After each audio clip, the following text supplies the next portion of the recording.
Coucou tout le monde, bonjour à tous. Aujourd'hui, j'ai envie de partager avec vous ma réflexion du jour, dont l'intitulé est la considération. Je tiens tout d'abord à dire que j'ai énormément de reconnaissance pour toutes les personnes qui m'ont aidée, qui m'ont soutenue et encouragée.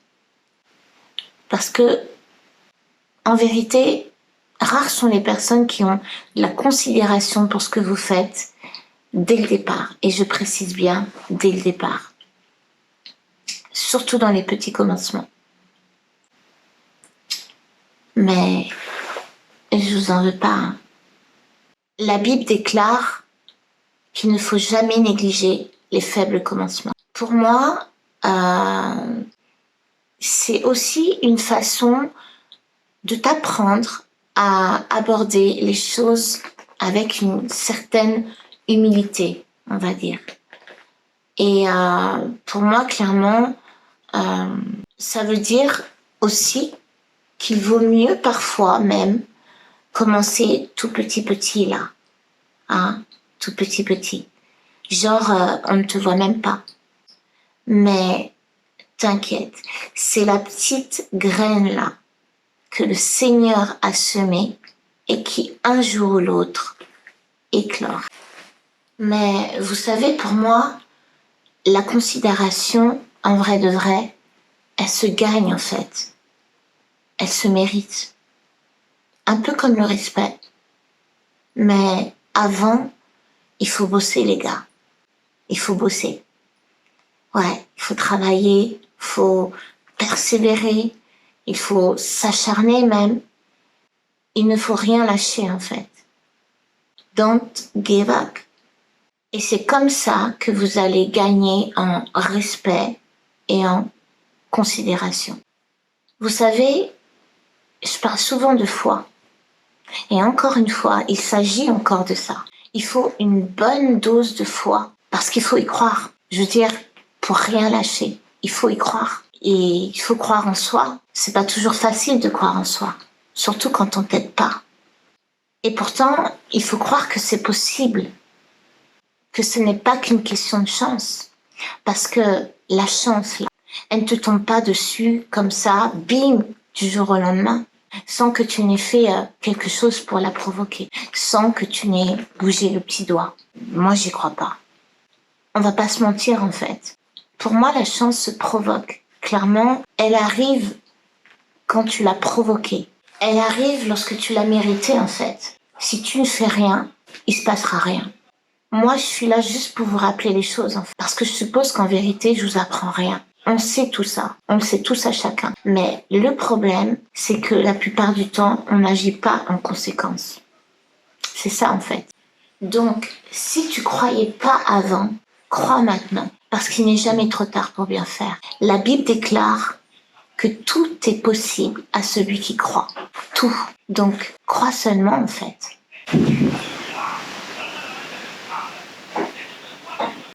Tout, tout c'est vraiment tout. Tout, ça veut dire quoi? C'est vraiment tout. Tout, ça veut dire tout en fait. Hein. Ça veut dire tout. Ça veut dire vraiment tout. Voilà. Moi, j'aime bien ce verset parce qu'il est simple. Même un enfant pourrait comprendre. Mais derrière sa simplicité, il faut savoir se l'approprier et l'imprégner. Et c'est une fois que vous avez saisi cette parole que vous pouvez enfin la mettre en pratique et croire qu'en effet, absolument tout est possible, en effet. Ce qu'il faut comprendre, c'est que ce qui est bien avec le Seigneur, en fait, c'est que lorsque vous avez saisi la parole de Dieu, vous ne vous sentez plus limité. Et c'est comme ça que c'est possible de croire que vous pouvez rebondir même si vous avez touché le fond, même si vous vous êtes égaré, même si vous avez été plus bas que terre. Et c'est comme ça que c'est possible de croire que vous pouvez rebondir, même si vous avez passé un certain âge, parce qu'on veut vous faire croire que parce que vous n'avez plus 20 ans, ben ça y est, c'est fini pour vous en fait. Et c'est comme ça que c'est possible de croire que vous pouvez rebondir, même lorsque votre vie a basculé du jour au lendemain et que vous vous êtes retrouvé avec un handicap physique. Tout est possible à celui qui croit. C'est pas moi qui le dis, c'est le Seigneur. Donc, encore une fois, si tu ne croyais pas avant, crois maintenant, parce qu'il n'est jamais trop tard pour bien faire. Et donc, si personne ne croit en toi, demande au Seigneur de te donner la foi, car la foi en lui te donnera la foi de croire en toi-même. Et je sais de quoi je parle. Perso, c'est le Seigneur qui a fait que aujourd'hui, j'ai confiance en moi et j'ai confiance en ce que je fais. Même si je ne maîtrise pas tout, ça va de soi. Souvent, les gens sont dans des clichés ou des a priori, mais l'habit ne fait pas le moine. C'est pas parce qu'une femme est jolie qu'elle a forcément confiance en elle, et c'est pas parce qu'elle porte de beaux habits qu'elle se sent pour autant épanouie et accomplie. Après, oui, je vous accorde que un vêtement peut vous aider à avoir confiance en vous, effectivement. Parce que vous allez vous sentir beau, vous allez vous sentir frais. Ouais. Un vêtement peut vous aider à avoir une certaine assurance. Mais l'assurance dont je vous parle là, ce n'est pas l'assurance qui s'enlève quand on enlève le manteau. Et je crois fermement qu'il n'y a que le Seigneur qui donne cette assurance-là. Parce que faut pas compter sur les gens. Faut pas compter sur les gens. Pardon, pardon.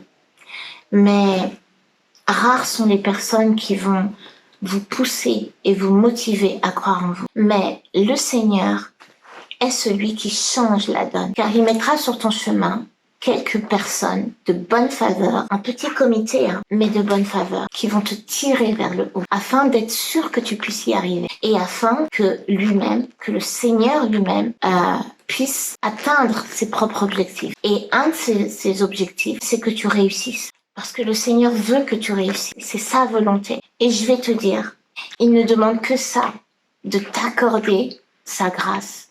C'est pas de la chance. C'est sa grâce. En tout cas, une chose est sûre, c'est que ces personnes de bonne faveur que le Seigneur mettra sur ton chemin seront dès le départ motivées à t'accompagner dans ton projet. Ça veut dire que dès le départ, ce sera fluide. Ça va matcher entre vous. Parce que dès le départ, ces personnes de bonne faveur vont tout naturellement croire en toi, donc en ton projet.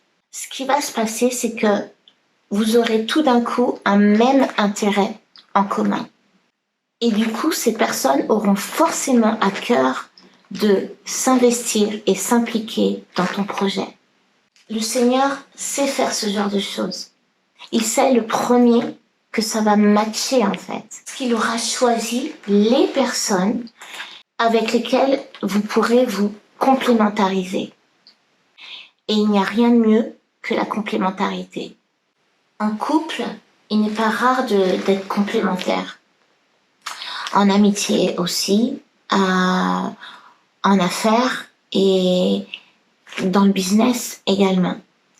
Mais avant toute chose, il faut confier ton projet ou tes projets au Seigneur et lui demander le zèle nécessaire et la stratégie à adopter. Si tu crois fermement en ton projet et en l'alliance du Seigneur, si tu considères ce que le Seigneur a semé en toi, et si tu prends réellement conscience de la considération qu'il t'accorde et qu'il manifeste dans ta vie, tu pourras alors que te sentir considéré. Voilà.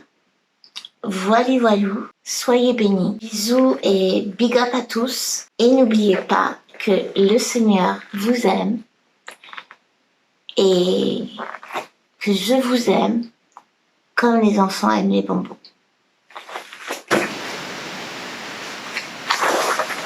Pour recevoir en temps réel mes vidéos, n'oubliez pas de vous abonner à ma chaîne, de cliquer sur j'aime et d'activer la cloche de notification. Si vous voulez en savoir plus et en voir plus sur mes autres vidéos, c'est ici que ça se passe.